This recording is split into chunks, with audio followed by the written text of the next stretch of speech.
Especializada en servicios fiscales, SCAT es una de las únicas dos firmas mexicanas con presencia internacional. Actualmente contamos con oficinas en México, Uruguay, Estados Unidos y España. Con 12 socios y más de 90 profesionales, nuestro crecimiento se debe a que somos una firma sustentada en la calidad de nuestro equipo y en la ética profesional impecable que caracteriza a cada uno de los que lo formamos. El prestigio profesional que nos acompaña en Latinoamérica y otras partes del mundo es el resultado de una experiencia comprobada y de nuestra filosofía enfocada en el cliente que va más allá de la asesoría fiscal. A través de nuestra filosofía Beyond Tax Advisory, nuestro objetivo es potencializar la satisfacción del cliente y ofrecerle más valor del esperado, por medio de actualizaciones sistemáticas en impuestos y nuestra disposición de dar la milla extra en todas nuestras actividades. Trabajo creativo e intelectual de excelente calidad. Acompañar a nuestros clientes más allá de lo que la competencia acostumbra. Confianza total. Sabemos que los servicios fiscales tienen que ser cercanos y ágiles. Los especialistas deben responder con inteligencia y creatividad. En SCAT, actuamos en consecuencia dejando atrás las acostumbradas respuestas lentas y burocráticas de grandes compañías. SCAT cubre aspectos fiscales locales e internacionales con enfoque multidisciplinario de servicios que se encuentran disponibles para compañías que operan con inversiones nacionales, extranjeras o mixtas. Consultoría y planeación fiscal, outsourcing fiscal y cumplimiento, impuestos internacionales, litigio fiscal, precios de transferencia, comercio exterior y aduanas, fusiones y adquisiciones, expatriados. Pilares de la visión SCAT: ser honesto, ser transparente, ser sorprendente, honrar nuestra palabra, hacer todo con calidad, ser amable, humilde y natural. Nuestros clientes, autoridades fiscales e incluso nuestra competencia dan testimonio de respeto y reconocimiento a nuestros socios. LeadersLeague nos cataloga como una firma excelente de servicios fiscales.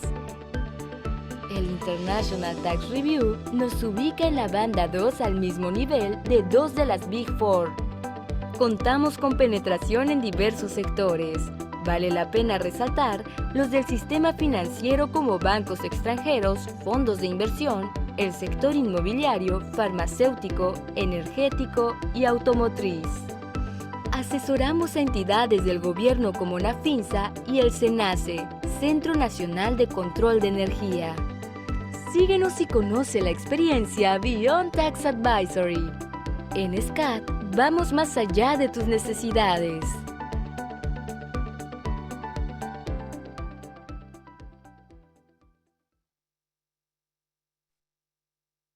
Buenos días, bienvenidos a este webinar y muchas gracias por acompañarnos.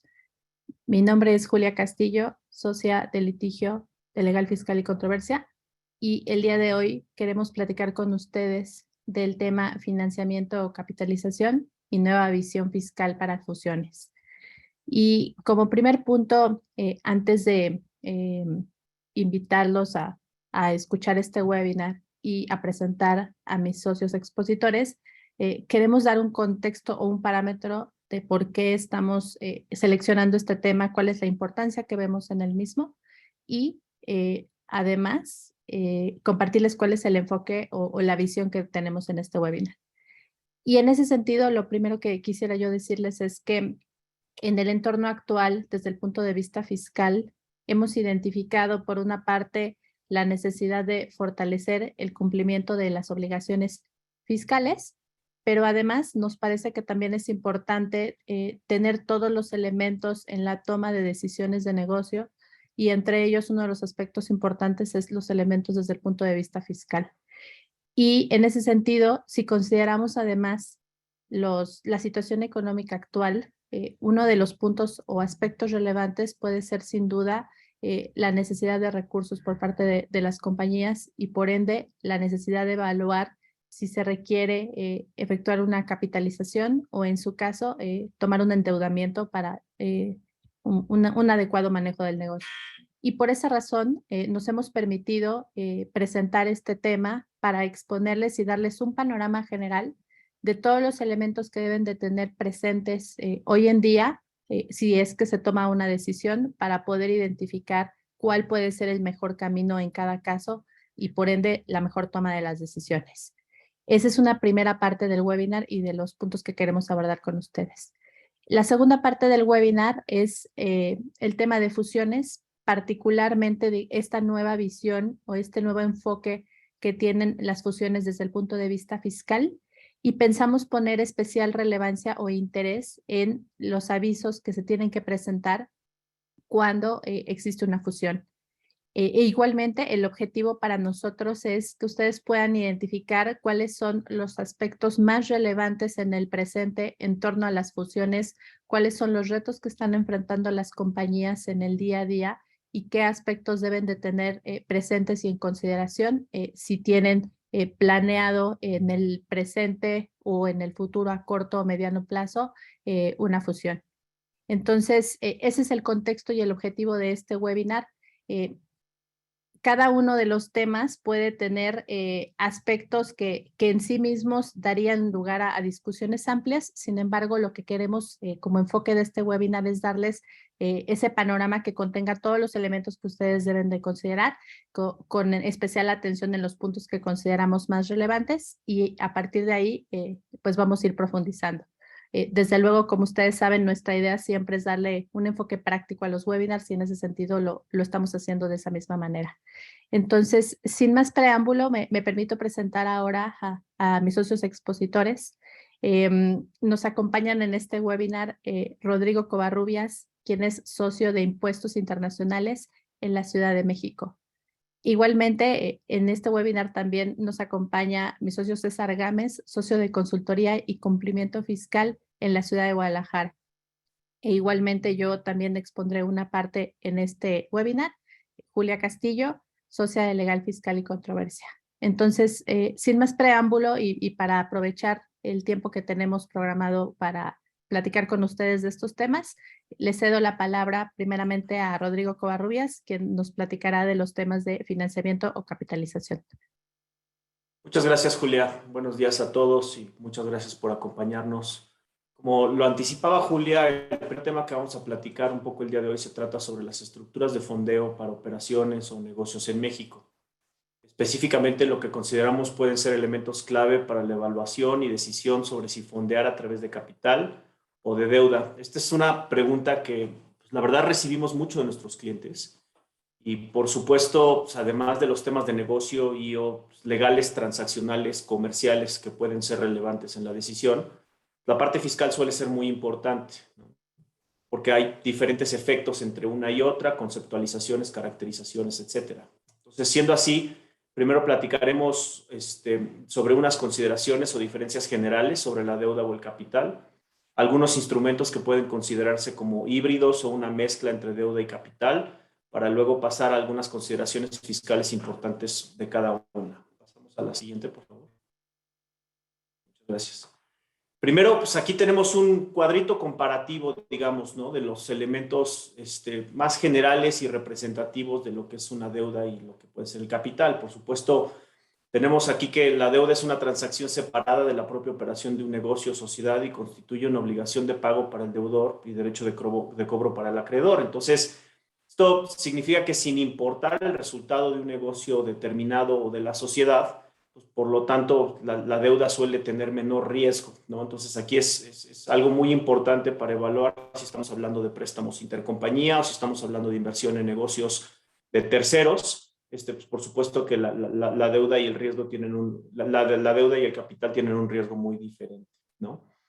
Asimismo, mientras que el retorno de la deuda es a través del pago de la misma y su rendimiento pues consiste en los intereses pactados, que regularmente pues son fijos, el capital se puede reembolsar y su rendimiento sería en forma de utilidades. Esto significa que también existen diferentes formalidades en cómo se ejecuta y o se devuelve. Regularmente la deuda se puede documentar con un simple convenio o pagaré, mientras que la aportación de capital se debe documentar mediante asambleas o los documentos corporativos correspondientes, que pues, muchas veces dependen también del tipo de sociedad, sus estatutos, y en ciertos casos pues, también pueden aplicar diferentes requisitos, ¿no? Puede haber aprobaciones de los demás accionistas o socios, dependiendo de cómo estén los estatutos, la necesidad de protocolizar y hasta inscribir en el registro público de comercio.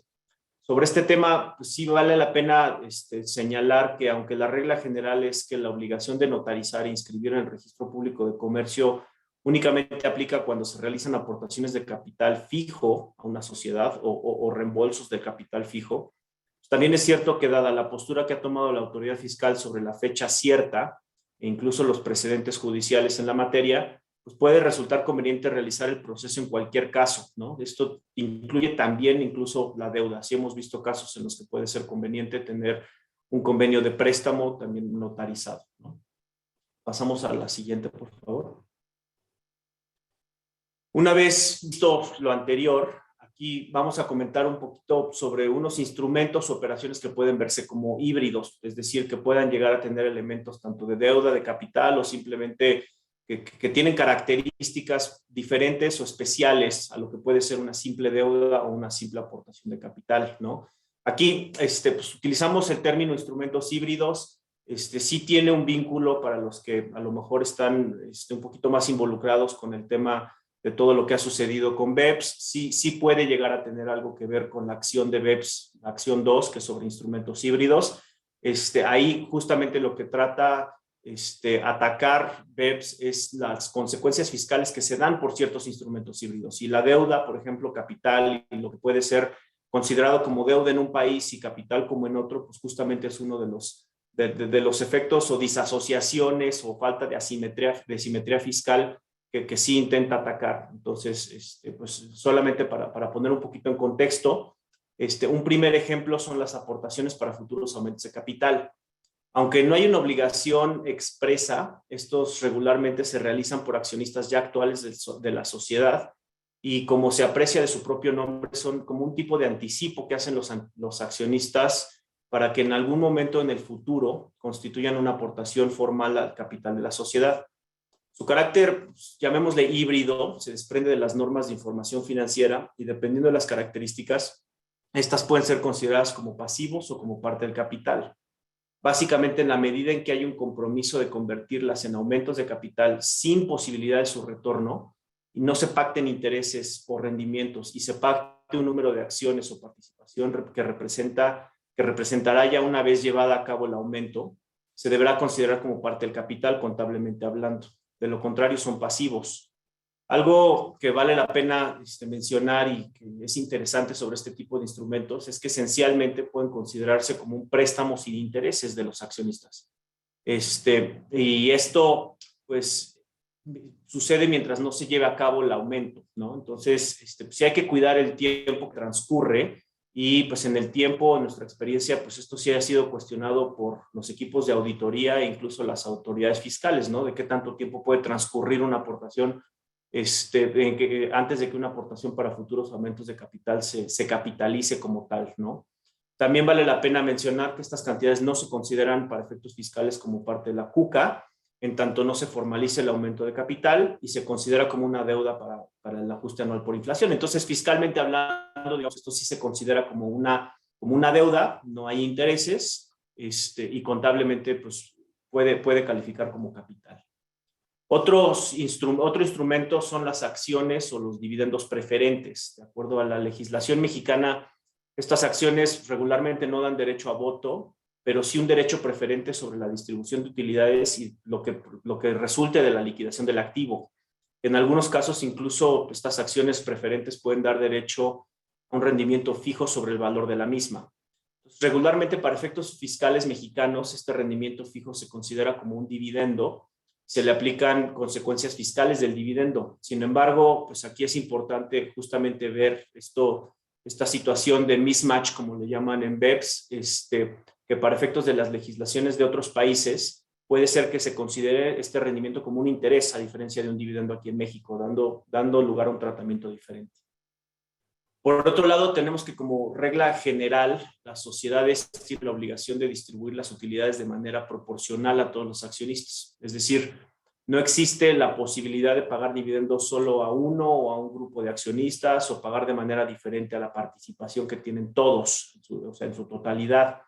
Sin embargo, desde la introducción de las APIs al derecho mexicano y también con la última reforma importante a la Ley General de Sociedades Mercantiles, sí existe la posibilidad de emitir diferentes clases de acciones que no solo otorguen diferentes derechos de voto a sus poseedores, sino pues también en ciertos casos puede existir la posibilidad de participar en diferentes tipos de negocios o canastas y no solo sobre la utilidad conjunta de una sociedad de manera proporcional. A esto se le suele llamar utilidades sobre negocios específicos, o que esta clase de acción simplemente te permite participar solo en un negocio particular y no en lo demás, ¿no? Entonces, aquí sí podemos llegar a, por supuesto que desde un punto de vista muy técnico, corporativo, no pueden existir los dividendos diferenciados, pero llegamos a algo muy similar con una diferenciación de las utilidades en las que pueden participar los accionistas.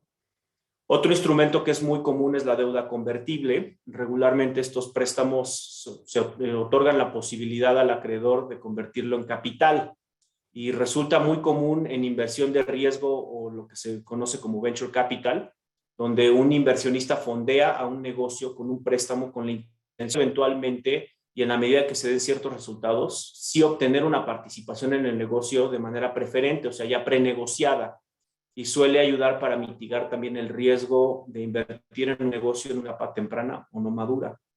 Esto no quita la posibilidad de que un deudor y un acreedor puedan, bajo cualquier circunstancia y en cualquier momento en un préstamo normalito, acordar la capitalización de un pasivo ya existente. Esto es que pues, básicamente lo que se acuerda es que se paga el préstamo con la emisión de acciones o participación en la sociedad. Y esto justamente nos lleva a recordar que a partir de este año pues ya existe la obligación de que cualquier capitalización de pasivos, por ejemplo, si estamos hablando de una deuda convertible, pues en el momento en el que se convierte en capital es la capitalización, puede ser la capitalización de la deuda o simplemente una capitalización de una deuda normal, pues ya existe la obligación de que sea soportada esta capitalización con un dictamen de contador público registrado donde se certifique pues, la existencia real de los pasivos, ¿no? Entre otros.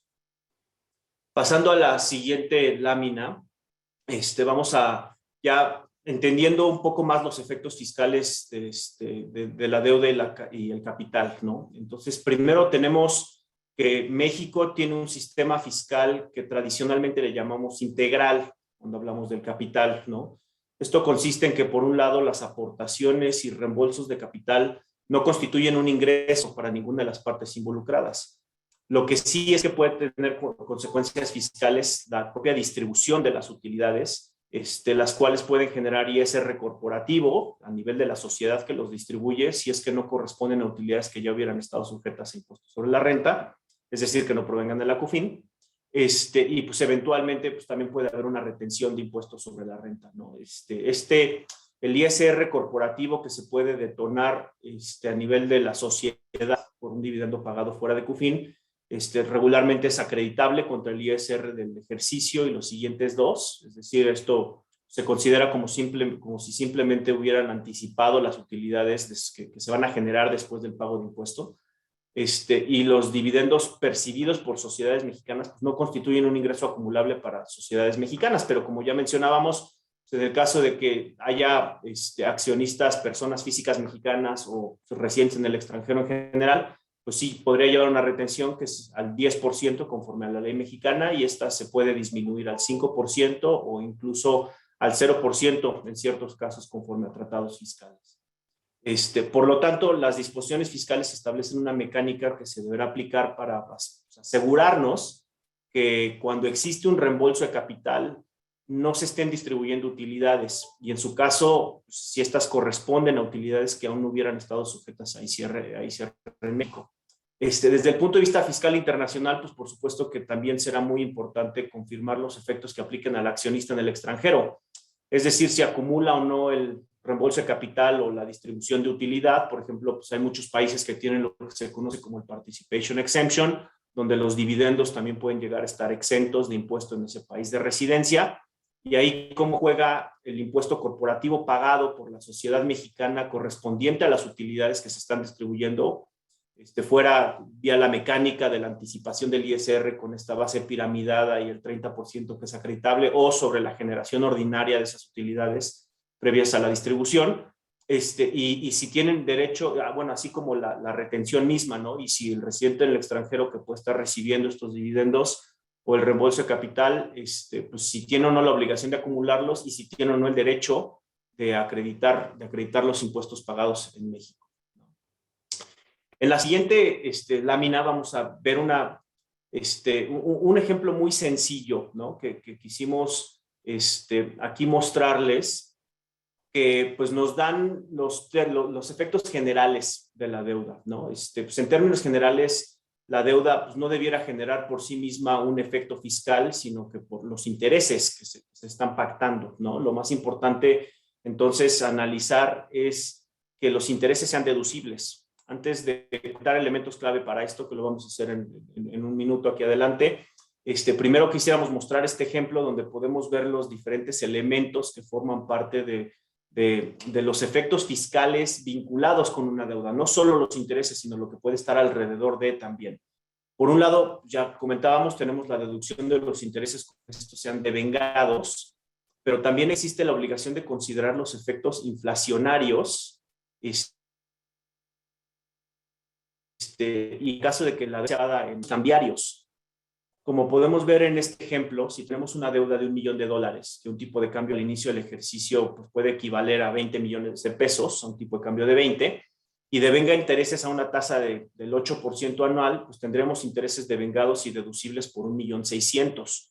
El efecto cambiario, pues por supuesto que depende de la fluctuación del peso contra la moneda en la que se esté otorgando el préstamo, ¿no? Pero pues en este ejemplo pensemos que al final del ejercicio el tipo de cambio sube de 20 a 21. Esto representaría una deducción adicional de $1 millón.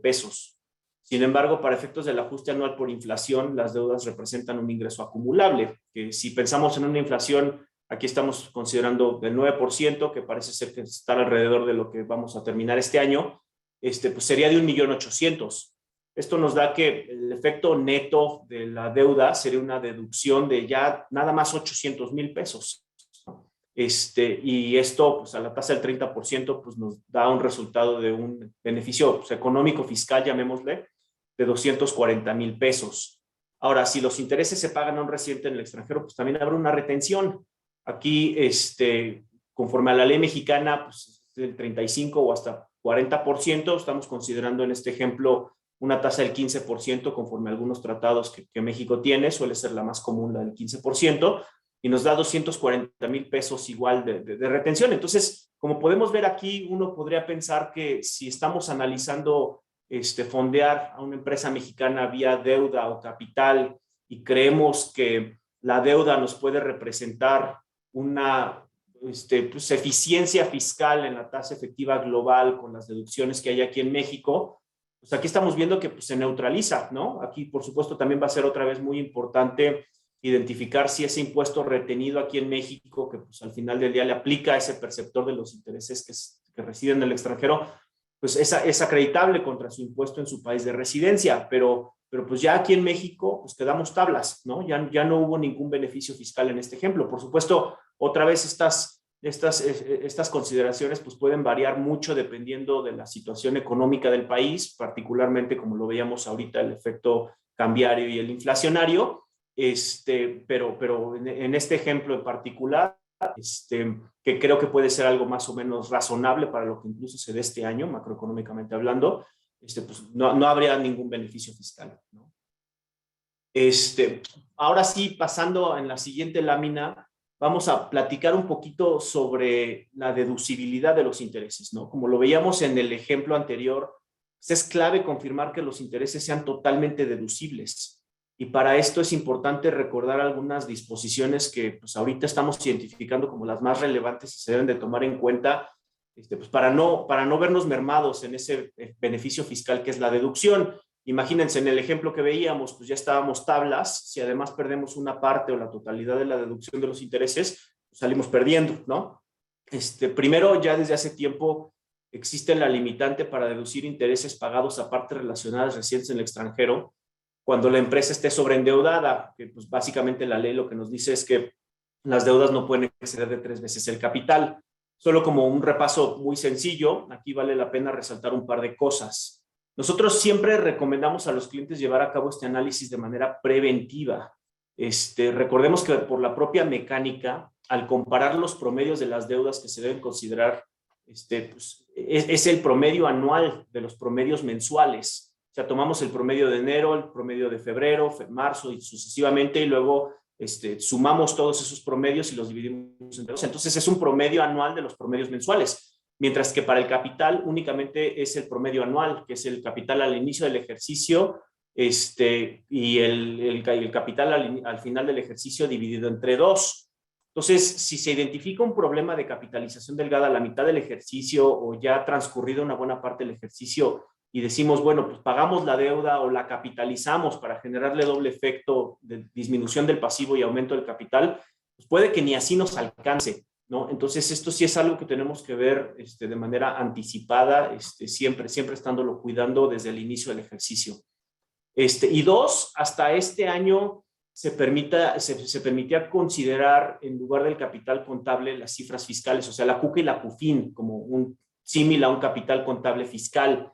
Sin embargo, a partir de este año hubo una reforma y se deben de considerar también las pérdidas fiscales pendientes de disminuir que no hayan sido consideradas en el resultado fiscal. Y también se limita la posibilidad de aplicar esta opción cuando este capital contable fiscal es superior al capital contable normalito en más de un 20%, a menos de que se cuenten con razones de negocios para esta diferencia, ¿no? Adicionalmente, recordemos que a partir del año pasado se limita la deducción de intereses netos que excedan del 30% de la utilidad fiscal ajustada, la cual es como un tipo evita fiscal. Y aquí recordemos que se trata de los intereses netos, por lo que debemos considerar la diferencia entre los intereses devengados a favor y los intereses devengados a cargo. Y se tiene una excepción de 20 millones de pesos por grupo.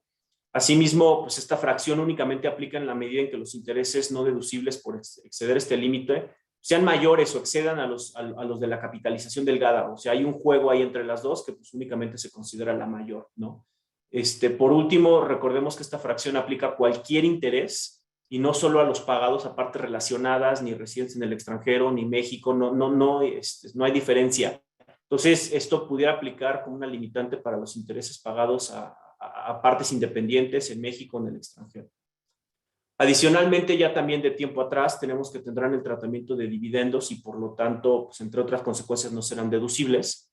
Los intereses que se encuentren en diversos supuestos, por ejemplo, que no estén pactados conforme a valores de mercado, que estén sujetos a la obtención de utilidades, o que provengan de créditos respaldados, perdón.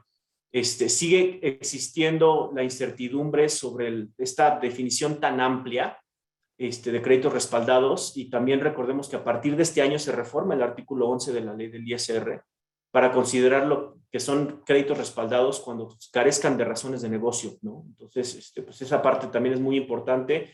Ahorita Julia nos va a platicar un poquito los temas de controversia legal, y ese va a ser algo muy importante. Por último, también como parte de la reforma fiscal que entró en vigor el año pasado, se limita la deducción de pagos efectuados a partes relacionadas residentes en el extranjero o a través de un acuerdo estructurado cuando el perceptor del pago esté sujeto a un régimen fiscal preferente. Otra vez regresamos un poquito a la acción 2 de BEPS, que son los instrumentos híbridos, y esa disasociación o mismatch, como le llaman, o falta de simetría fiscal, cuando aquí se genera una deducción y en el país del perceptor pues no se paga un impuesto, ¿no? Recordemos que esta fracción aplica a cualquier pago, por lo que también sería aplicable a los intereses pagados, y sería importante confirmar el tratamiento fiscal que reciben los intereses para el perceptor. También, similar a los temas de créditos respaldados, pues pudiera aplicar la limitante a pagos realizados a terceros, si de alguna manera pues terminan beneficiando a una parte relacionada del residente en México que los paga y se considera que es un refipre. Aquí vale la pena señalar que hay una excepción para cuando los ingresos percibidos por la parte relacionada en el extranjero lo recibe como consecuencia de una actividad empresarial y cuenta con suficientes activos y personal para llevar a cabo esa actividad empresarial. Hay algo de discusión acerca de si los intereses pueden constituir o no una actividad empresarial, y por supuesto que esto depende mucho de cada caso. Nuestra postura, muy en términos generales, pues ha sido que por ejemplo, las tesoreras de los grupos, las tesoreras centralizadas o empresas, bancos internos, pues sí creemos que eso claramente constituye su actividad principal empresarial, y si se tiene suficiente sustancia, pues no debería de haber una razón por la cual no aplique la excepción, pero pues por supuesto Julia aquí nos podrá platicar un poquito más de esto y también de otros puntos relevantes sobre cada una de estas limitantes de las deducciones, ¿no? Sí, de acuerdo, Rodrigo. Si pasamos a la siguiente lámina y continuando con los temas, justamente platicar ahora la perspectiva de defensa vinculada con estos temas. Pero antes de hacerlo, quería hacer un comentario porque vi que uno de nuestros participantes levantó la mano. Quisiera comentar que la sección de preguntas y respuestas usualmente la llevamos al final de la plática solamente por cuestión del tiempo, porque usualmente tenemos varios temas que queremos compartir con ustedes, entonces nos encantaría poder hacer ese intercambio de ideas en tiempo real, pero por fines de tiempo y poder abarcar la exposición completa, lo que proponemos es que la sección de preguntas y respuestas se lleve al final. Entonces, por esa razón continuaremos con la exposición, pero agradecemos muchísimo sus preguntas, participación y comentarios que quieran expresarnos a través del chat o la sección de preguntas y respuestas en este webinar. Entonces, como verán de lo que ha expuesto hasta el momento Rodrigo, pues en cada uno de los temas hay muchos aspectos que podríamos dilucidar y que podrían ser temas incluso de webinars particulares, pero lo que queremos es tener este enfoque de todos los elementos a considerar en caso de que una compañía tenga que analizar esa disyuntiva si requiere efectuar una capitalización o en su caso tomar un financiamiento. Entonces, ahora, de cara a los puntos que ha destacado Rodrigo, y si lo vemos con el enfoque de defensa como complemento de esta perspectiva, lo que diríamos es, primero, en el tema de créditos respaldados, ya nos dio el contexto, Rodrigo, de lo más relevante y recordando que hubo una modificación importante a partir de este año a la definición. Recordemos en esencia que los créditos respaldados lo que buscan es considerar como un dividendo para efectos fiscales los intereses que derivan de ciertos créditos que reúnen estas características que la ley define. Entonces, en ese caso, la ley genera una ficción para que se considere dividendo y no darles el tratamiento de intereses.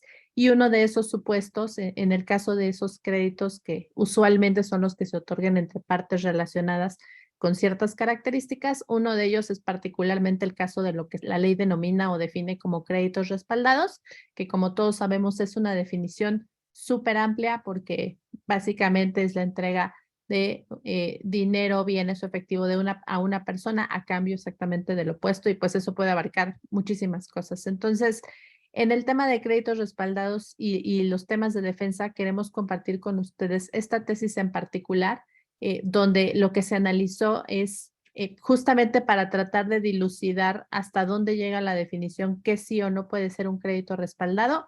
En este caso particular, lo que se analizó fue a través de un caso concreto, fue que no importa o es irrelevante el objeto mismo de la operación, porque a lo que realmente se debe de atender es a la intención o el efecto de elusión, que es el que busca controlar esta definición de créditos respaldados. Entonces, como ustedes verán, se vuelve un tanto subjetivo porque así como existe un precedente donde dice se tiene que atender a la intención, existen otros casos concretos, aunque no han generado tesis, donde más bien se van a la definición y a la literalidad y a decir, pues es tan amplio que lo abarca. Entonces, nos parece que este tema es relevante para que cuando estemos frente a un crédito que genera intereses, que es entre partes relacionadas, no perdamos de vista la importancia que tiene identificar hasta dónde podemos o no caer en la definición de créditos respaldados. Y cuando eso lo llevamos a la reforma que tuvo este año, que como bien apuntaba Rodrigo, lo que hace es ampliar aún más la definición y además llevarnos a que en cualquier operación de financiamiento, ya sin importar si es entre partes relacionadas, que carezca de razón de negocio, se va a considerar un crédito respaldado. Eso va a abrir una nueva discusión de defensa. Por supuesto, en los casos en los casos donde se ha impugnado a través de la constitucionalidad y en un juicio de amparo. Esa es una primera línea de discusión, pero la segunda será justamente entender la amplitud de la definición y en qué casos se va a considerar que no se está demostrando la razón de negocios. Entonces, es importante que tengamos esto en mente para nuevamente considerar y en su caso documentar esa razón de negocios. Si pasamos a la siguiente lámina, por favor, de los temas, continuando con las limitantes a las deducciones de intereses que ya nos daba el contexto, Rodrigo.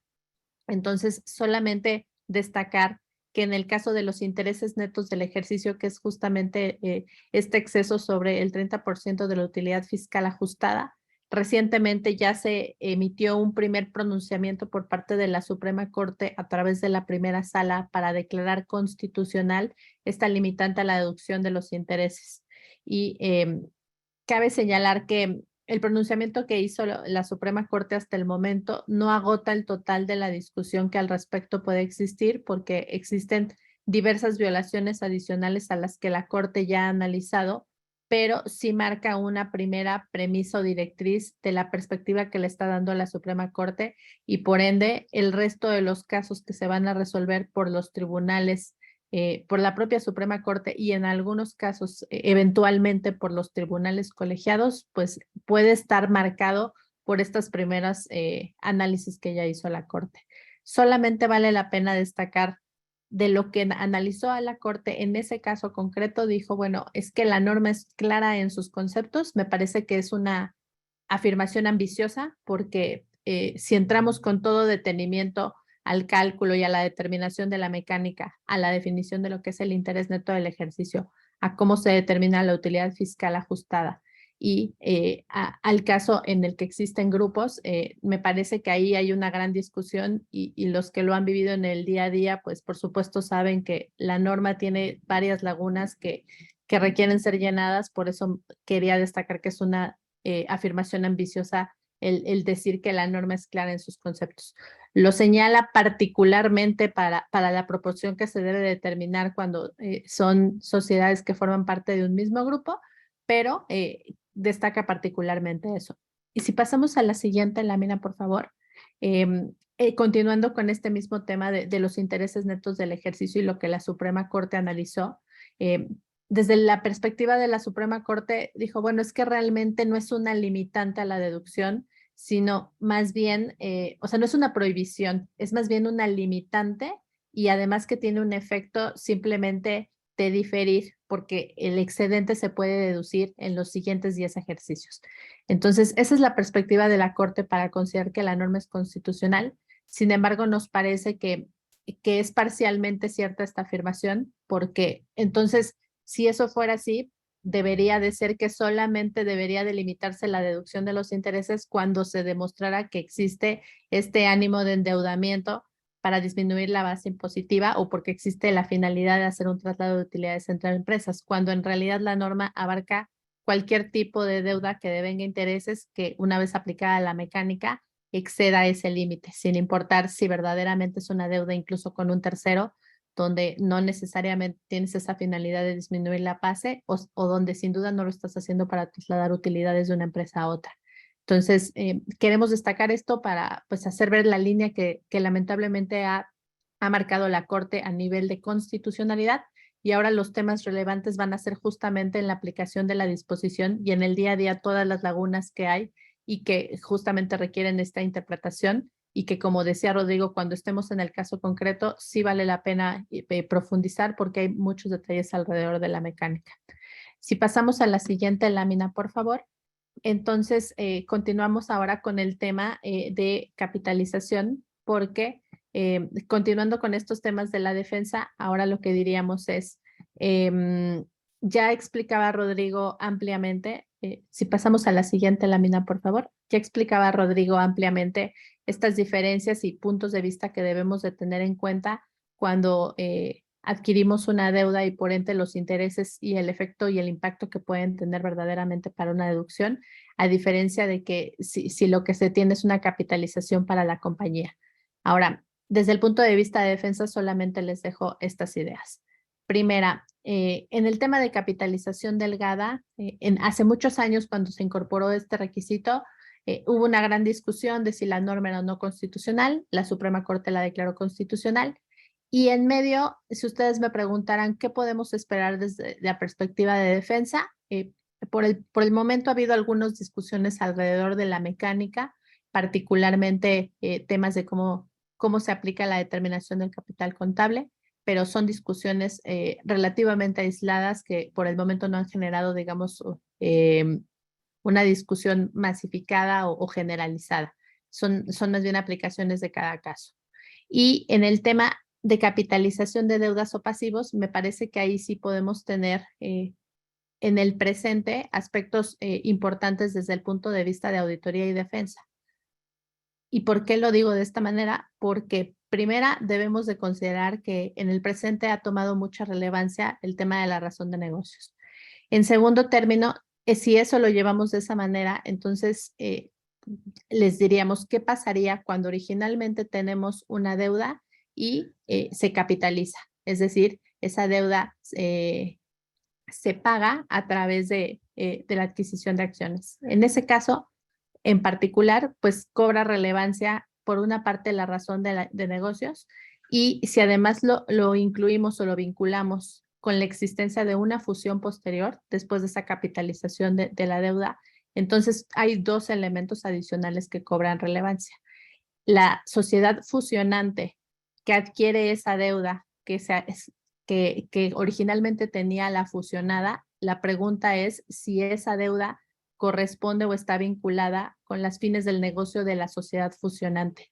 Ese es un tema que en el presente, desde el punto de vista de medios de defensa y de auditoría, ha tenido impacto y relevancia, razón por la cual pues, es importante tener en consideración eso. No basta en el presente con decir, bueno, voy a hacer una capitalización de una deuda y después voy a hacer una fusión, sino que es importante considerar en estos pasos cuál es la razón de negocios que tengo en cada paso para hacer la capitalización, para haber obtenido la deuda originalmente para hacer la fusión, y además considerar a nivel de la fusionante el préstamo que va a subsistir, que podría llegar a subsistir si la capitalización se hace en la fusionante. ¿Qué pasaría en ese caso con el origen del préstamo y la relación que tiene o no con los fines del negocio de la fusionante?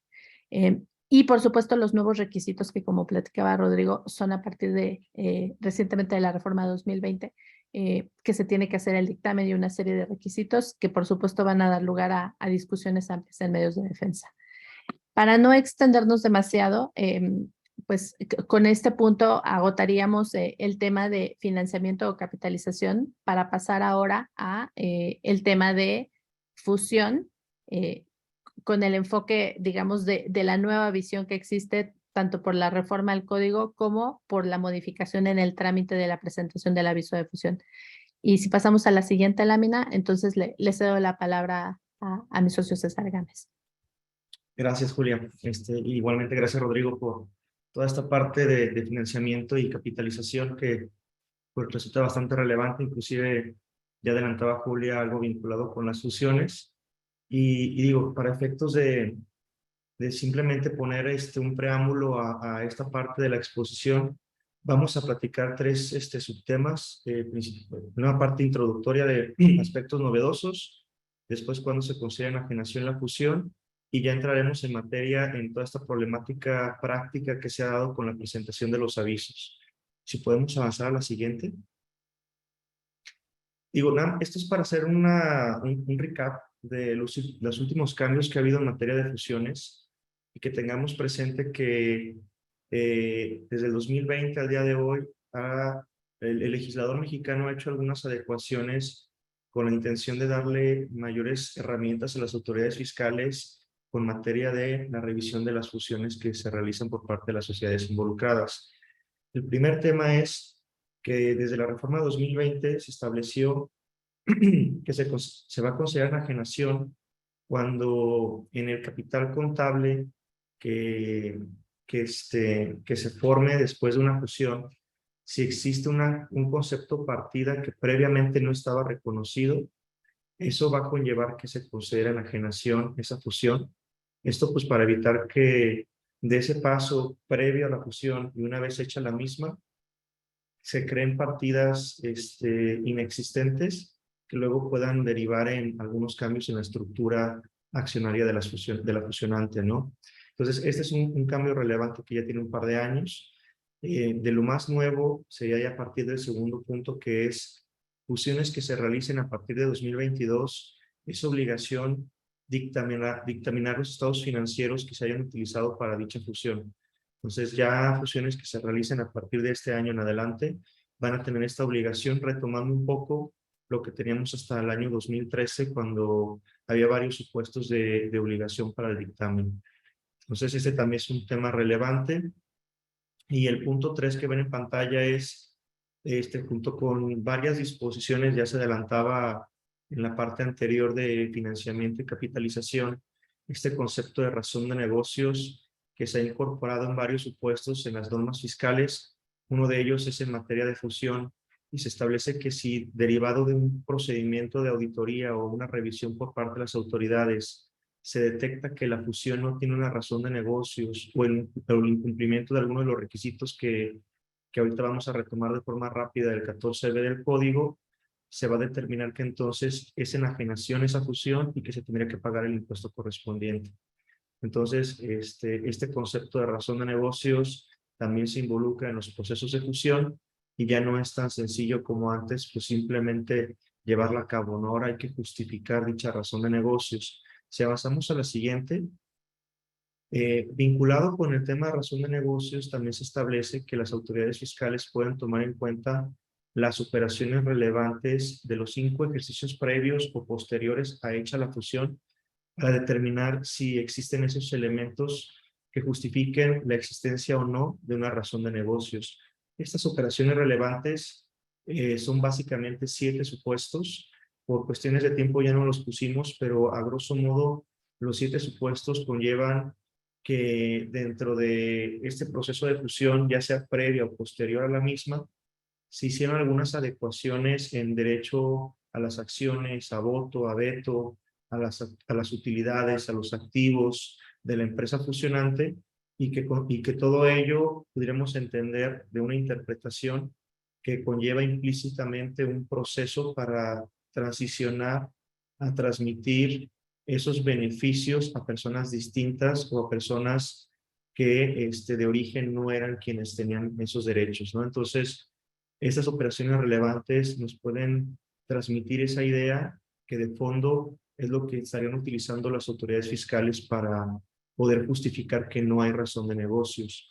Y el punto 5 que ven en pantalla es la obligación para la entidad que surja de una fusión para que en los 5 ejercicios posteriores se presente esta declaración informativa del 31A de las operaciones relevantes señaladas en el 14B que ya refería, y también en el 24 y 161 ya esos vinculados con reestructura de sociedades, pero en el caso particular estaríamos hablando de los 7 supuestos previstos en el 14B del Código Fiscal de la Federación. Estos son los aspectos más novedosos en materia de fusión desde la perspectiva jurídica, no tanto del procedimiento, sino de lo que es la realización de una fusión. Y si avanzamos a lo siguiente, vamos a platicar ahorita los requisitos básicos para que la fusión no se considere enajenación, con la intención de llegar a la problemática que ya adelantaba de los avisos. Recordando, básicamente tenemos que uno de los principales requisitos para que la fusión no sea enajenación es la presentación de un aviso.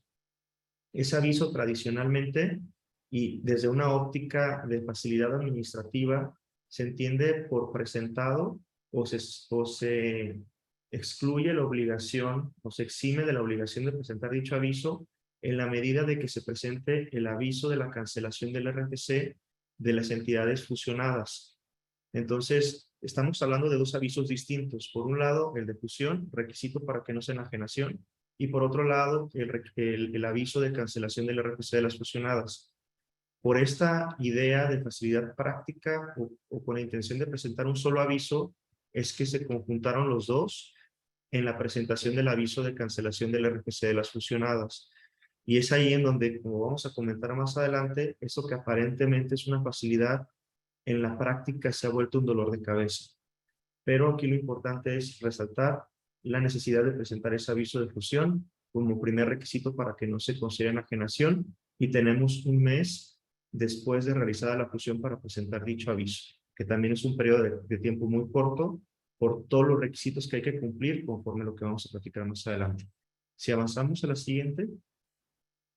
El otro gran requisito para que no se considere enajenación la fusión es que tanto la entidad, perdón, la que surja con motivo de la fusión o la fusionante, realice la actividad o las actividades que llevaba a cabo las fusionadas previamente, un año posterior a hecha la fusión. Entonces, esa fusionante, ya sea que sea preexistente o que surja con motivo de la fusión, por menos un año posterior tendrá que llevar a cabo las actividades de las fusionadas, así como las actividades propias de esa fusionante.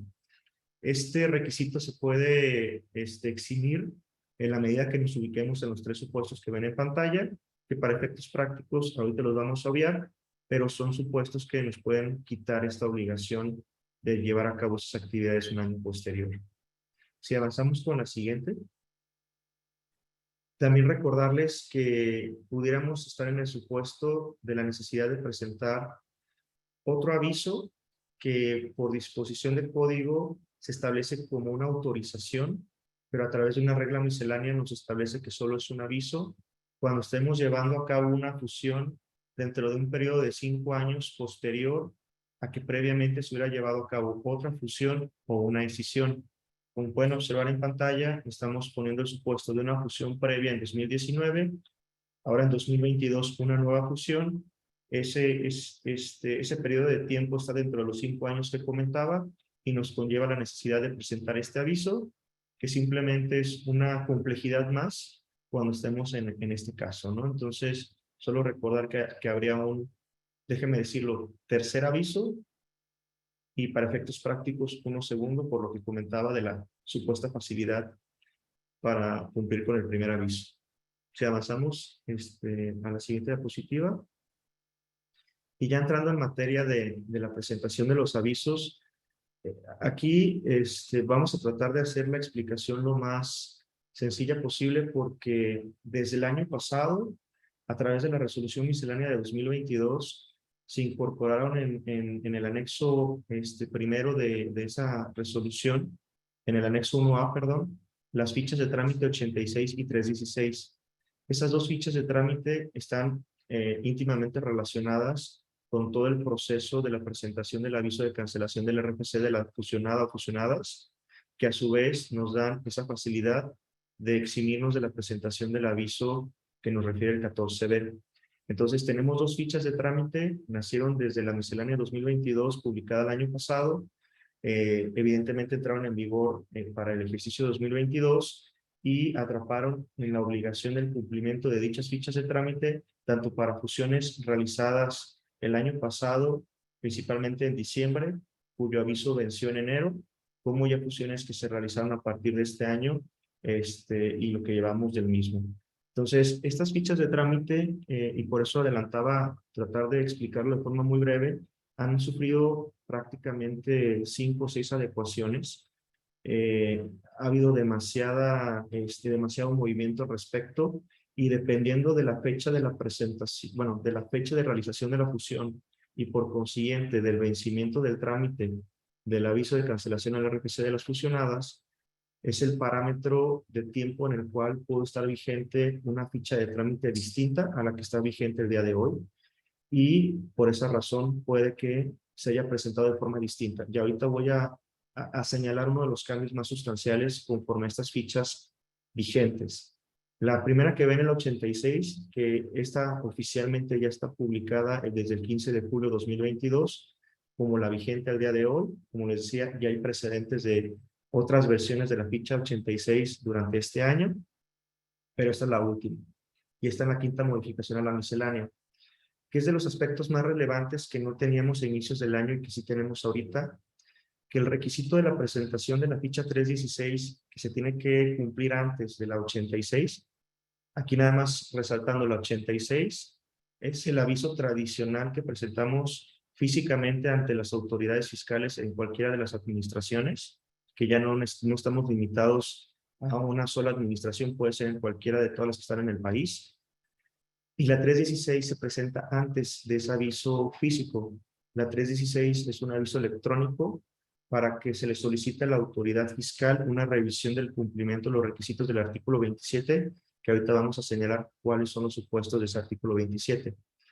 Entonces, primero hay que presentar la 316. A inicios del año, con las primeras fichas de trámite, se tenía un plazo de 10 días para la resolución de la ficha 316 y teníamos que anticiparnos al vencimiento del mes. Entonces teníamos que presentar esta 316 con tiempo suficiente para que la autoridad nos respondiera dentro de esos 10 días hábiles y después obtener una cita con toda la complejidad que es obtener una cita desde el año pasado al día de hoy para presentar, en el caso de una fusión de diciembre de 2021, cuyo vencimiento fue en enero de 2022, pues esa anticipación de tiempo para que en enero presentáramos el aviso de la ficha 86. Pues esto, la verdad, se volvió muy complejo y la autoridad fiscal no respondía en tiempo y se venía el vencimiento del mes. Afortunadamente, al día de hoy, cualquier fusión que se lleve a cabo, nos establecen las propias fichas que el plazo para presentar la ficha 86, que es el mes que nos dan para el aviso de cancelación de la RFC de las fusionadas, se suspende ese mes hasta que obtengamos una respuesta a la ficha 316. Entonces, aquí, adelantándome un poco, podemos pasar meses, por decirlo de alguna manera, en los cuales no obtengamos una respuesta positiva a la ficha 316 y todos esos meses, técnicamente, conforme a lo que dicen estas fichas y con una contradicción que ahorita vamos a comentar, tendríamos todavía vivo el mes para presentar el aviso de fusión de la 86. Ahorita entramos en esa contradicción que hay al respecto, pero de momento diríamos que pues pueden pasar meses hasta que obtengamos el visto bueno de la 316 y después presentar la 86. Si avanzamos a la siguiente, por favor. De los requisitos de la 86 son los que tradicionalmente conocemos: formato RX, el documento en donde conste la fusión, que es el convenio de fusión, poder notarial, todo esto protocolizado y con la ficha de registro la ficha de inscripción en el registro público de comercio, lo cual pues también nos orilla a que hoy en día una fusión se tiene que planear con mucho tiempo de anticipación, porque también tenemos la complejidad de que el registro público de comercio nos entregue estos documentos. El poder del representante legal, si avanzamos, el comprobante del domicilio de la fusionante y 3 manifestaciones. Una, en cuanto a que la fusionante asume las obligaciones de la fusionada. Adelante, por favor. Y otras 2 con relación al famoso 69, en donde digamos que no tenemos operaciones con 69, y que no hubiéramos sido listados en el 69. Estas manifestaciones tienen que ser llevadas a cabo por la fusionante. Si avanzamos. Y en dado caso que estuviéramos dados de alta en el padrón de realización de actividades vulnerables conforme a la ley PIORPI, pues la baja de esa obligación, ¿no? Esta ficha dice que el trámite se resuelve en 24 horas. Anteriormente decía 45 días. ¿Por qué lo cambiaron de forma tan drástica de 45 días a 24 horas? Por lo que ya adelantaba. La ficha 316 es previa. La ficha 316 puede tardar meses. Y en estricto sentido, como vamos a ver ahorita, en la ficha 316 adjuntamos en ese aviso electrónico toda esta información de la ficha 86 para que de anticipado la autoridad vea si estamos en cumplimiento con todos los requisitos que físicamente vamos a tener que llevar cuando presentemos el aviso de fusión de la ficha 86. Por eso es que dicen que te resuelven en 24 horas, porque pues, técnicamente ya tomaron un plazo indeterminado, que pueden ser meses, para que te respondan conforme a la ficha 316 previa a la 86, que es en donde tenemos estas 24 horas. Si avanzamos. Y este es el artículo, bueno, esta es la fracción del apartado D del artículo 27 a que refiere la ficha 316. Entonces, la 316 es para solicitarle a la autoridad fiscal que revise y valide y nos confirme que estamos en cumplimiento con esta fracción y con lo que establece dicha fracción. Entonces, aquí está señalado que, señalamos el supuesto de fusión, pero no solo es el único referenciado en esta fracción, también habla de liquidación de sociedades, pero de momento nos vamos a enfocar a la fusión. Si avanzamos a la siguiente diapositiva, aquí podemos observar los 4 supuestos que va a revisar la autoridad fiscal y nos va a confirmar si estamos en cumplimiento. También aprovecho para adelantar lo que viene en la ficha 316 actual. Estos 4 supuestos, en los primeros trámites que se presentaron en el año, se solicitaba esta revisión y confirmación del SAT con relación a la fusionante. Hoy en día se solicita para la fusionada, lo cual hace más sentido.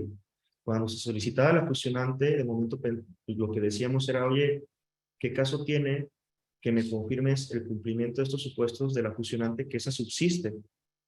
Deberías de pedirlos de la fusionada, que es la que desaparece. Y ya hicieron la adecuación y en la ficha actual de la 316 ya nos están estableciendo que hay que solicitar la validación de estos supuestos con relación a la fusionada o fusionadas, ya no de la fusionante. Entonces, por ahí pueden existir compañías que hoy en día están entrampadas en resolver la ficha 316 por discrepancias, principalmente en el supuesto que ven en color naranja, entre CFDIs y declaraciones por la fusionante, no por las fusionadas. Lo cual, como les decía, dependerá de la fecha en la que hubiéramos presentado el trámite de la 316, el supuesto en el que nos encontremos y la complejidad que estemos viviendo hoy en día. Entonces, lo que solicitamos es que se revise que no estemos sujetos a facultades de comprobación, no tener créditos fiscales a cargo, no estar listados en el 69, 69B, 69 bis, esa parte que les decía de la compulsa CFDIs contra declaraciones, retenciones y demás, y contar con una opinión de cumplimiento positiva en materia de seguridad social. Esos son los 4 supuestos. Y ahorita, como también voy a comentar, el SAT se despacha con la cuchara grande y no solamente valida esto, hace validaciones de otras cosas que no están previstas en este artículo 27 y que seguramente Julia nos comentará pues qué elementos de defensa podríamos tener al respecto. Si avanzamos a la siguiente, ya entrando en materia de la 316, que como decía es previa a la 86, esta se presenta a través de, se presenta a través de mi portal, en donde se escoge el rubro específico para adjuntar toda la información que ahorita voy a señalar. Si nos adelantamos, bueno, si adelantamos a la siguiente diapositiva. Bueno, antes de ver la información que vamos a adjuntar, aquí está lo que les comentaba. La ficha actual establece que lo que estamos solicitando es la revisión y confirmación de estos supuestos para la fusionada, y que básicamente son los que veíamos en el artículo 27, así los tiene la ficha. Si avanzamos a la siguiente, y lo que tenemos que adjuntar en el trámite de la 316 son los mismos documentos previstos en la ficha 86 para que, como nos decía, se haga una validación previa de que cuando vayamos a presentar la 86 físicamente en las oficinas del SAT, tengamos todo en orden. En teoría eso nos tiene que ahorrar los tiempos para cuando tengamos la cita, si es que conseguimos la cita. Y también la identificación oficial del representante legal se adjunta en el trámite de la 316. Si avanzamos. Y de los requisitos que anteriormente estaban en 86 y que hoy en día están en la 316 es haber presentado la declaración anual de la fusionada. Otra vez un requisito que tenemos que prever con mucha anticipación porque ni siquiera nos están respetando los 3 meses que se tendría por parte de la fusionada para el cumplimiento de esta obligación, toda vez de que el aviso pues, se vencería al mes. Ahorita por lo de la 316 pues van a pasar meses, pero de igual forma hay que tenerlo con anticipación. Entonces hay que anticipar la declaración anual de la fusionada y en el caso de la fusionante, y por eso lo resaltamos, de la fusionante, ya no nos piden de la fusionante lo que comentaba de las compulsas de los FDIs, de los listados del 69, 69B, 69 bis, etcétera.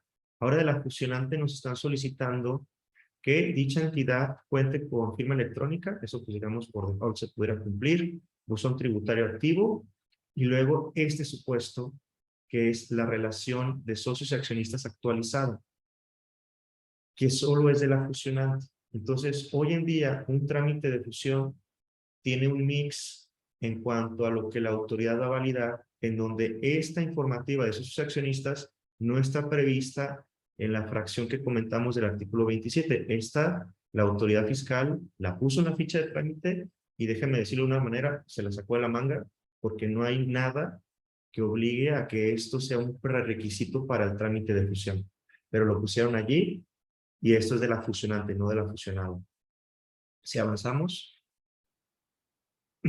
Y también de la fusionante nos están solicitando que su domicilio esté como localizado y que el domicilio que se manifieste para llevar la contabilidad de la fusionada, que será el de la fusionante también en muchos casos, esté como localizado. Entonces, otros dos requisitos que no vienen en el artículo 27. Los domicilios como localizados y el de la informativa de socios y accionistas. Ya les adelantaba, se suspende el plazo para la 86 hasta que nos resuelvan esta ficha 316, si avanzamos. Y si cumplimos los requisitos del 27, pues tenemos ese acuse positivo de la 316 y ya podemos ir felizmente a presentar la ficha 86 al SAT si conseguimos cita. En caso contrario, si avanzamos, en caso contrario, lo que nos dice la ficha de trámite, y ojo, es la ficha de trámite, no es disposición jurídica, es la propia ficha. Nos dice, oye, si no te dimos el visto bueno a la 316, se va a reiniciar el conteo del plazo que tienes del mes para presentar la ficha 86, que es el aviso de cancelación del RFC de las fusionadas, que a su vez nos exime del cumplimiento del aviso de fusión. Y nos dicen que este trámite se resuelve en 20 días. Lo cual sí ocurre, pero en esos 20 días nos comienzan a sacar temas nuevos, ¿no? O simplemente nos resuelven poniéndonos una lista interminable de diferencias en compulsa de CFDIs con declaraciones. Entonces, si avanzamos, vamos a ver las problemáticas con algunos ejemplos. Ahorita entramos en la discusión de esta parte de las incongruencias o las contradicciones y elementos de defensa en contra de las negativas en la presentación de estos avisos, pero previo a ello les ponemos ejemplos de lo que respondían a la 316. A inicios de año, cuando no se establecía que se suspendía el plazo para la ficha 86, el SAT nos decía, oye, pues esos 10 días que yo tenía para responder no me sirvieron y me voy a dar una prórroga yo mismo y entonces no te respondo. Esto ocurrió mucho a inicios del año. Y entonces teníamos el problema del vencimiento del mes para presentar el aviso de cancelación del RFC. Y pues pese a que la autoridad no nos contestaba la 316, pues íbamos y presentamos el aviso para poder pues denotar que nosotros sí queríamos cumplir y que pues por un tema en donde no había un soporte de suspensión del plazo para el 86, pues corremos el riesgo de no presentar en tiempo el aviso de fusión. Entonces, en algunas ocasiones se tuvo que ir a presentar el trámite del aviso de fusión y exigir a las autoridades que lo recibieran, inclusive a insistencia, porque no había nada que nos diera una garantía de que tenemos un plazo distinto para presentar el aviso de fusión. Esas fueron las primeras respuestas del SAT. Si avanzamos, también teníamos algunas en donde nos decía, oye, pues no te puedo dar el visto bueno porque tienes diferencias de varios años, como aquí se puede denotar, del 2016, 2017, 2019, pero no nos decía ni las diferencias, no nos decía si era de retenciones, en qué declaraciones, o sea, simplemente nos decía abiertamente, pues ahí tienes diferencias, encuéntralas, corrígelas y preséntame otra vez la ficha 316. Afortunadamente, si avanzamos, ya después la respuesta del SAT fue más detallada. Y también aquí hago una aclaración. Estas respuestas de la ficha 316 se resuelven por la administración que le corresponde al contribuyente en atención a su domicilio fiscal. Entonces las respuestas pueden ser muy diversas. Pueden ser, dependiendo de la postura de la administración, no sé, de Monterrey, de Cancún, de Guadalajara, entonces es muy variado. Esta que están viendo en pantalla es de una de las administraciones de Guadalajara o de Jalisco, en donde si avanzamos, esta administración de Jalisco Afortunadamente para el contribuyente en turno, si avanzamos por favor a la siguiente diapositiva, le dijeron, mira, de estos años, fíjense desde qué años, 2015, 2016, 17, o sea, son, o sea, compulsas que para el contribuyente pueden ser desempolvar varias cosas de diferentes ejercicios. Entonces esto complica mucho el cumplimiento de este primer aviso. Y ya nos ponían los montos, los periodos, eso al menos ya nos da un parámetro para poder identificar esas diferencias, ¿no? Entonces esto pues de alguna manera ayuda un poco, aunque de todos modos pues es una labor titánica. Si avanzamos. Y otra de las respuestas era con relación a lo que comentaba de esta informativa de socios y accionistas, en donde a un contribuyente le dijeron, oye, pues no está actualizado, no te puedo dar el visto bueno hasta que se actualice. Y aquí también el problema es que el sistema para la presentación de esta informativa ha tenido muchas fallas, luego los han resuelto, pero una de las mayores contradicciones que ha pasado con algunos contribuyentes es que está solicitando el SAT que en los documentos del convenio de fusión con relación a socios extranjeros se manifieste el RFC genérico, pero en el convenio de fusión. Cuando los extranjeros cumplen con su inscripción en el RFC a través de una informativa, que es un listado que se presenta en marzo de cada año. Y evidentemente, pues no ponen el RFC genérico en documentos jurídicos. Entonces, esto también ha sido un problema que no solo es por la informativa, sino también ya trae de anticipado un tema en el convenio de fusión, que es un documento jurídico. Entonces, pues bueno, son de las diferentes complejidades que hemos tenido. Si avanzamos. Y aquí, digo, nada más comentarles, este es un comunicado de prensa de la Suprema Corte de Justicia de la Nación con relación a una sentencia que resolvió en materia de liquidación, no de fusión, pero al final, como ya adelantaba, el 27 refiere tanto a liquidación como a fusión en cuanto a esa validación de requisitos. Y esto es previo al cambio o la reforma 2022 porque es de 2020.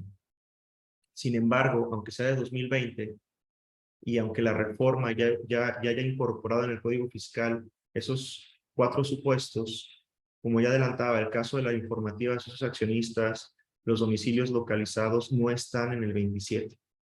Entonces, este precedente que si avanzamos, básicamente lo que establece es, oye, las autoridades están extralimitando y solicitando cosas que válidamente pueden solicitar o pueden revisar en un proceso de auditoría, ¿no? O en el ejercicio de sus facultades de comprobación.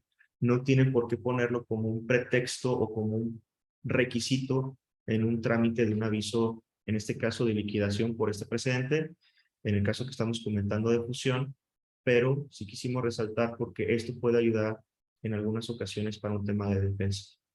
Digo, con esto, si avanzamos, básicamente yo concluiría esta parte de la fusión y le cedería la palabra a Julia por si nos quiere comentar estas contradicciones y estos elementos de defensa. Gracias, César, perdóname.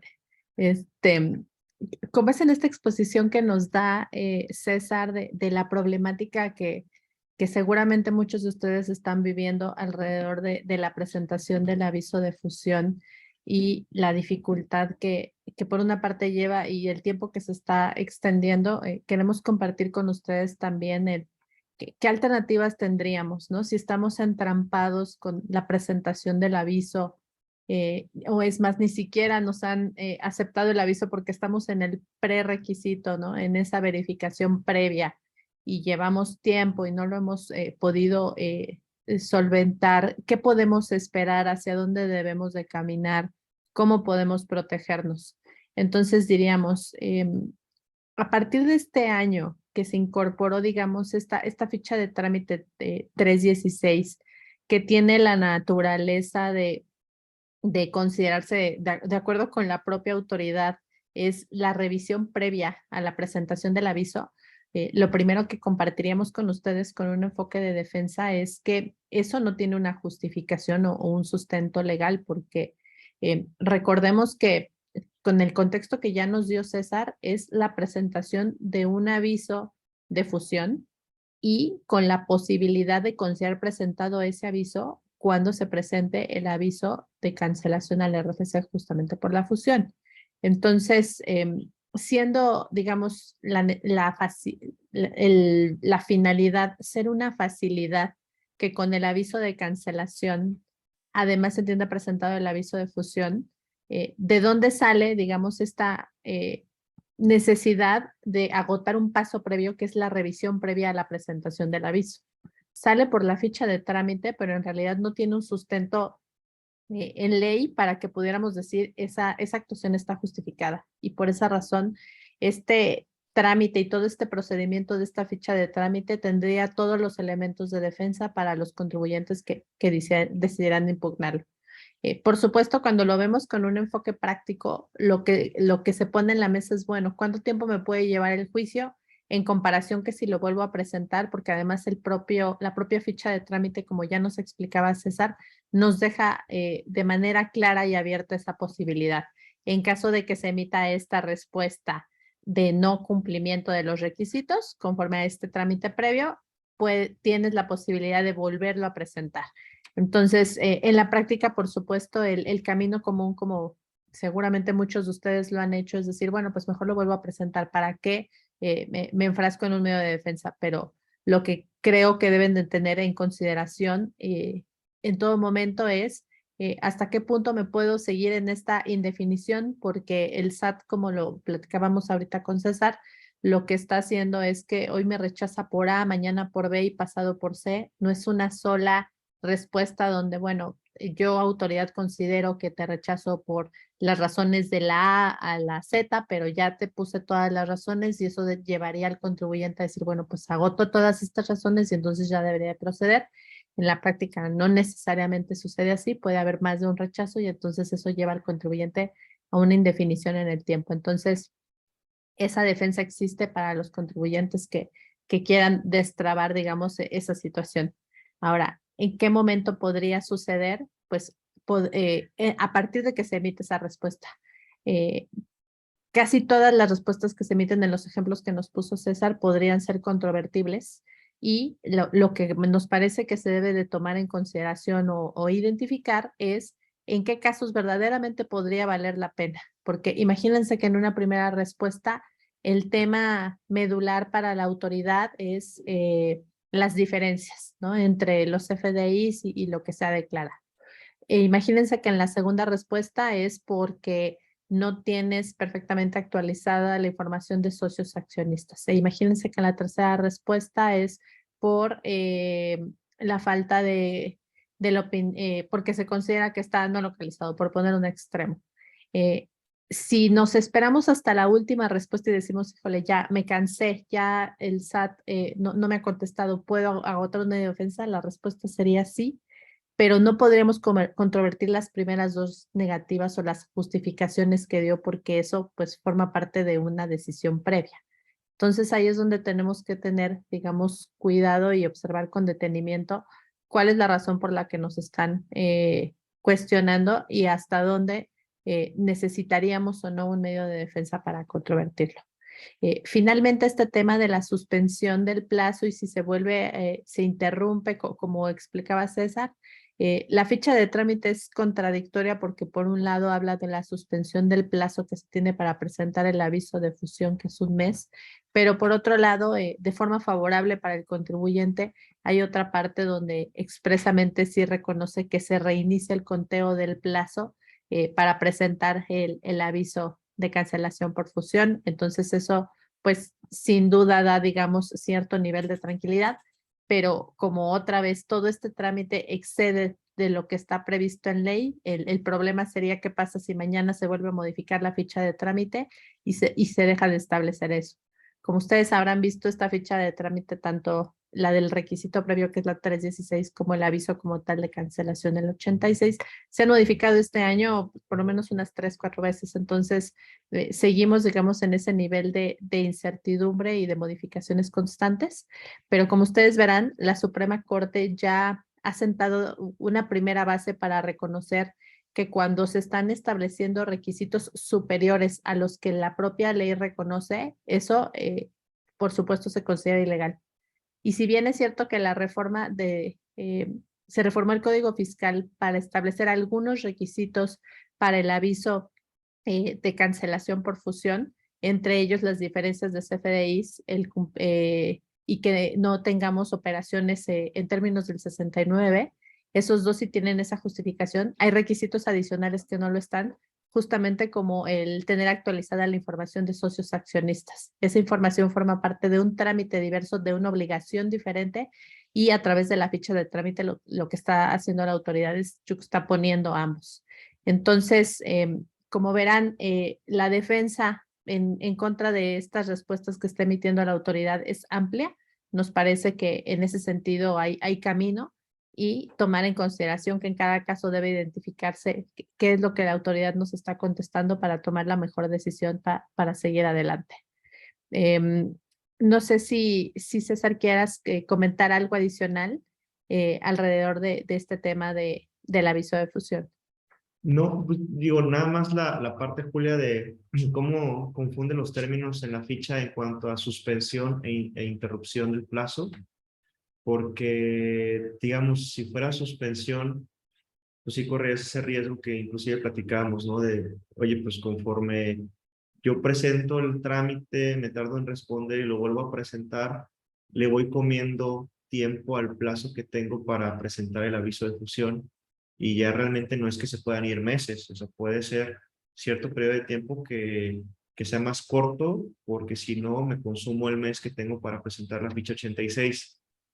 Pero luego dicen que se interrumpe y comienza de nuevo. Entonces, ahí sí nos podemos ir a que esto puede llevar meses hasta que obtengamos el visto bueno de la 316, y ese mes que teníamos para el aviso de fusión puede que nos tardemos medio año, si no es que más, ¿no?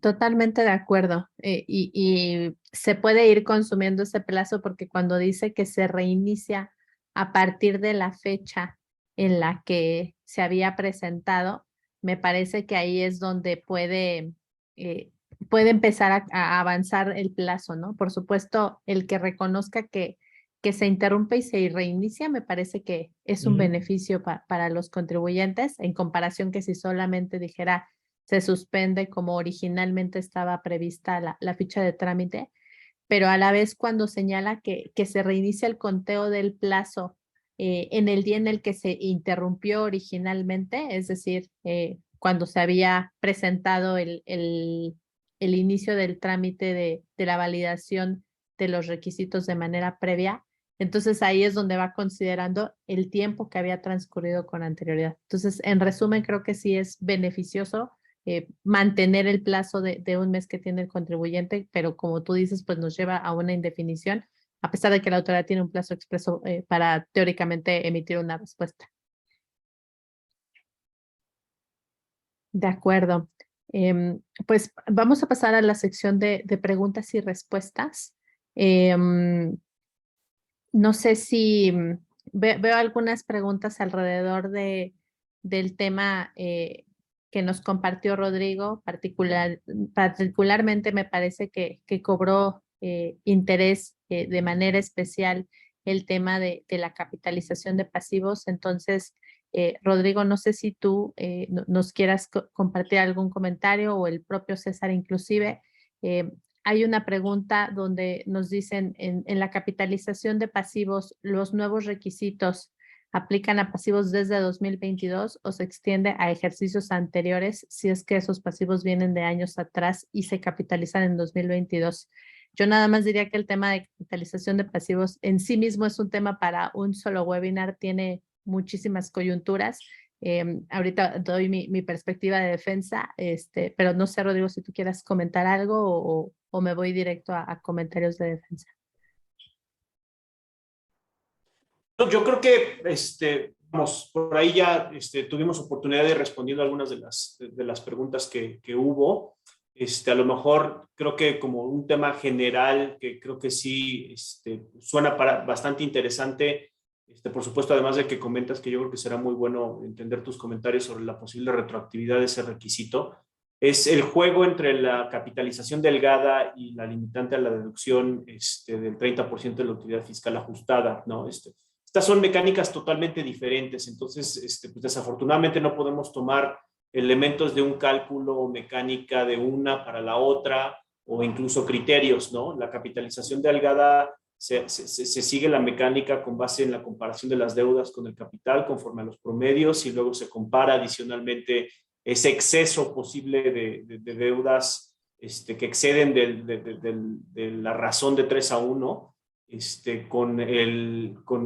con el saldo de las deudas con partes relacionadas en el extranjero. Entonces, así es como tenemos que seguirlo, a comparación de deudas y no como intereses netos u otra cosa que pueda formar parte de la propia mecánica del 30% de la utilidad fiscal ajustada, ¿no? Entonces, sí tenemos que seguir, como decimos, cada una por separado, y entonces ya únicamente cuando identificamos los no deducibles de uno o del otro, pues es que ya pues la del 30% del EBITDA fiscal, pues únicamente aplica en la medida en que sea mayor a la capitalización delgada, pero no se pueden mezclar las mecánicas como tal. Yo creo que, como comentario general, yo creo que ese sonó muy interesante. Y la otra, pues es la pregunta esa de la retroactividad, ¿no? Del requisito de la capitalización. Yo creo que vale la pena tus comentarios. Sí, muchas gracias, Rodrigo. Yo lo que comentaría alrededor de este nuevo tema de qué requisitos se tiene que cumplir cuando se hace una capitalización de pasivos, creo que habría que distinguir, porque la norma lo que establece son dos elementos, ¿no? Cuando se hace una capitalización de pasivos, la obligación de conservar las actas y este documento que acredite la existencia de los pasivos y su valor. En ese sentido, diríamos, esa obligación solamente sería aplicable, sería aplicable respecto de las capitalizaciones que se hagan a partir de que entró en vigor y hacia adelante, con independencia de que los pasivos correspondan a años previos. Pero creo que donde está la diferencia adicional importante es que cuando volteamos a ver cuál es ese documento que debe de certificar el valor y la existencia del pasivo, que es justamente a través de la regla de la resolución miscelánea, ahí es donde la discusión toma un matiz, porque a través de la miscelánea, los requisitos que le ponen, algunos de ellos se traducen básicamente en imponer requisitos mismos de los pasivos, o inclusive características que no necesariamente se acordaron en los años previos. Entonces, me parece que la miscelánea ahí sí trastoca las situaciones jurídicas que hubieran sucedido con anterioridad. Entonces, me parece que hay que distinguir para determinar el cumplimiento de las obligaciones cuando se capitalizan los pasivos. Se debe atender a la fecha en la que se decreta esa capitalización, con independencia de la existencia previa de los pasivos, pero de acuerdo con la ley, lo único relevante sería acreditar su existencia y valor, así como el acta que lo decreta. No así que a través de la miscelánea se ponen requisitos que conllevan la determinación de características esenciales para los pasivos en sí mismos. Me parece que ahí está una diferencia importante. Había una pregunta que ya algunos de mis socios contestaron. Nos preguntaban este tema del registro público en el caso de las fusiones, y si había la posibilidad de todavía utilizar la carta del notario. Me parece que es una pregunta que vale la pena comentar en este momento, porque es una pregunta común. Entonces, yo de mi parte comentaría que pues el SAT tuvo una modificación importante con ese criterio, porque antes hubo una temporada en que la carta del notario funcionaba muy bien y no es así, pero le cedo la palabra a César, que es quien ya emitió alguna respuesta por escrito a la pregunta. Sí lo han aceptado, Julia. Por lo menos yo en los últimos trámites he tenido la experiencia que sí te aceptan la carta del notario en donde diga que está en inscripción de registro público de comercio, y las fichas actualmente solo te hablan del documento protocolizado. Entonces, de ahí pues pudiéramos tomar esa postura de, oye, todavía no está inscrito, sí está protocolizado y el notario me dijo que está en trámite.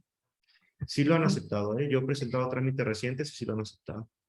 Y fíjate que por eso quería sacarlo a colación, porque es un tema que es una pregunta y tema que además refleja la problemática de todo de todo este andar, porque en Ciudad de México tenemos el criterio discrepante, equivale a la contradicción de criterios de los tribunales, porque aquí en Ciudad de México hemos enfrentado exactamente lo opuesto. Hemos enfrentado casos donde la autoridad no acepta la carta del notario y quiere forzosamente la inscripción en el registro público. Entonces, de hecho, por esa razón, porque ha habido casos donde no se acepta en Ciudad de México, hemos tomado la posición de recomendar a los clientes agotar ese paso y por lo menos aquí en Ciudad de México sí es factible alcanzarlo en determinadas circunstancias, pero en otros estados no necesariamente y tal vez es el caso justamente de Guadalajara, César, y quizá por eso la autoridad entiende, ¿no? Que en ese estado no es factible ni siquiera conseguir ese registro público previo, entonces por eso me interesaba mucho puntualizar ese tema en particular para nuestra audiencia. Que también ahí, Julia, ¿cómo decirlo? Pues ya puede ser un contraste en los trámites, porque la 316 que adjuntas esta documentación, esa va a la administración del domicilio de la compañía. Y ya desde ahí, si es en la Ciudad de México, pues te pueden dar la negativa por lo que tú comentas. Pero el trámite de la 86, ese lo puedes presentar en donde sea. Entonces, digo, lo comento porque en el caso de algunas fusiones, por las citas, principalmente por el problema de las citas, llegamos a presentar trámites del 86 en donde fuera, o sea, Colima, Nayarit, Baja California, donde hubiera citas por el vencimiento. Pero bueno, ya con la 316 puede que la administración de la Ciudad de México te diga, pues, si no está inscrito, no te puedo dar el visto bueno. De acuerdo, César. E inclusive, habría que tener cuidado, ¿no? Digo, conforme al trámite actual, en el 86, aunque acudieras a una diversa administración, ya no debería de tener ninguna opinión ni consideración. Esa es la lectura correcta del trámite. Exacto. Pero de ahí a la práctica, si se lleva a otra administración y si quiere volver a revisar, sería interesante esa problemática adicional. Coincido con el punto, César. Bueno, varias de las preguntas que había se han contestado a lo largo de la plática, entonces la verdad es que hemos podido abarcar, creo que todas las preguntas que nos han hecho. Veo una pregunta adicional. La verdad, no sé si ya se había contestado. Justo la del IVA, Julia. Exacto, sí. Justo la acabo de responder ahorita. La pregunta era que si en una capitalización de deuda, me imagino que estamos hablando de una deuda generada por una venta de bienes o servicios que lleva IVA, la capitalización de la deuda se puede hacer con o sin IVA, ¿no? Por el tema del flujo del IVA. Justamente mi respuesta al comentario fue que pues puede variar dependiendo de las circunstancias, ¿no? Las necesidades, también lo que tengan de necesidades de flujo o posición de las empresas involucradas, pero pues comúnmente hemos recomendado que la capitalización se haga sin el IVA y el IVA se pague con flujo, ¿no? Para que pueda haber esa trazabilidad en el flujo y pase de una sociedad a otra como parte de los cálculos ordinarios del IVA. Pero pues eventualmente también se puede considerar que la capitalización sea al valor con el IVA y pues tendrá que salir el flujo de parte de la sociedad que recibe las acciones para pagar el IVA correspondiente. De acuerdo, Rodrigo. Pues creo que hemos dado respuesta ahora sí a todas las preguntas que nos han hecho. En algunas ocasiones el tiempo nos rebasa y tenemos que inclusive mandarlas por correo, pero en esta ocasión me parece que hemos alcanzado a contestar todas las preguntas que nos han hecho. Entonces, salvo que alguien tenga alguna duda adicional o que mis socios tengan algún comentario adicional, pues de nuestra parte sería todo. Tal vez hacer, digamos, el anuncio de que sabemos que en el presente está generando muchas dudas y revuelo una jurisprudencia emitida hace algunas semanas en materia de IVA acreditable con motivo de saldos a favor y cómo opera la figura de la compensación en esos casos. Entonces,